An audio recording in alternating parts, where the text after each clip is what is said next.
আর এই ডলার সংকটের সাথে সরাসরি জড়িত আরেকটা খুব গুরুত্বপূর্ণ বিষয়, সেটা হলো দেশের বৈদেশিক মুদ্রার রিজার্ভ। আচ্ছা, এই রিজার্ভ জিনিসটা আসলে কি, আর এটা কেনই বা এত জরুরি?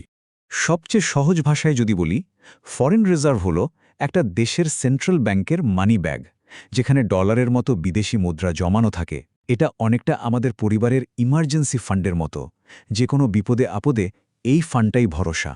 এই ছবিটা দেখুন, রিজার্ভের কাজ কিন্তু অনেক।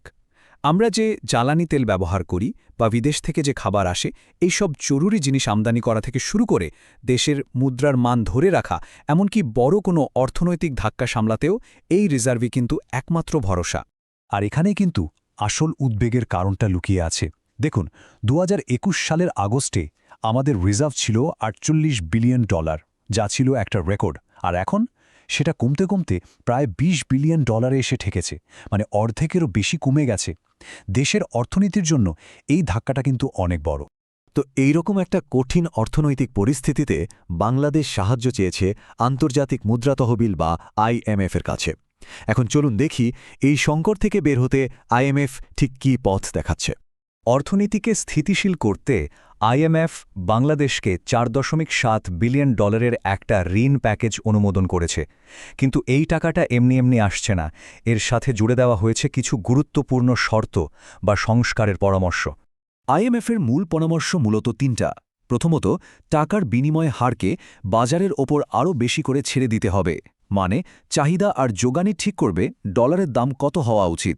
দ্বিতীয়ত, অপ্রয়োজনীয় খাতে ভর্তুকি কমাতে হবে। আর সবশেষে ব্যাংকিং সেক্টরে বড় ধরনের সুশাসন ও সংস্কার আনতে হবে।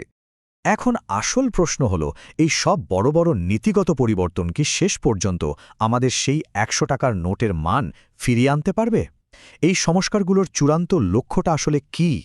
দেখুন, IMF-এর এই সব পরামর্শের মূল উদ্দেশ্য একটাই: অর্থনীতিতে স্থিতিশীলতা ফেরানো।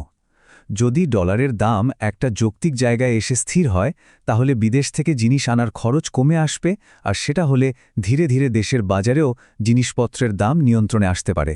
আর তখনই কিন্তু আপনার আমার টাকার ক্রয় ক্ষমতা বাড়বে। তবে এই রাস্তাটা কিন্তু একদমই সহজ না। সামনে অনেক বড় বড় চ্যালেঞ্জ আছে। যেমন, বিশ্ব অর্থনীতি যদি খারাপ হয়, তাহলে আমাদের রপ্তানি আয় কমে যেতে পারে। আবার দেশের ভেতরের রাজনৈতিক স্থিতিশীলতা এবং নীতিগুলোর সঠিক বাস্তবায়নও কিন্তু সমান গুরুত্বপূর্ণ।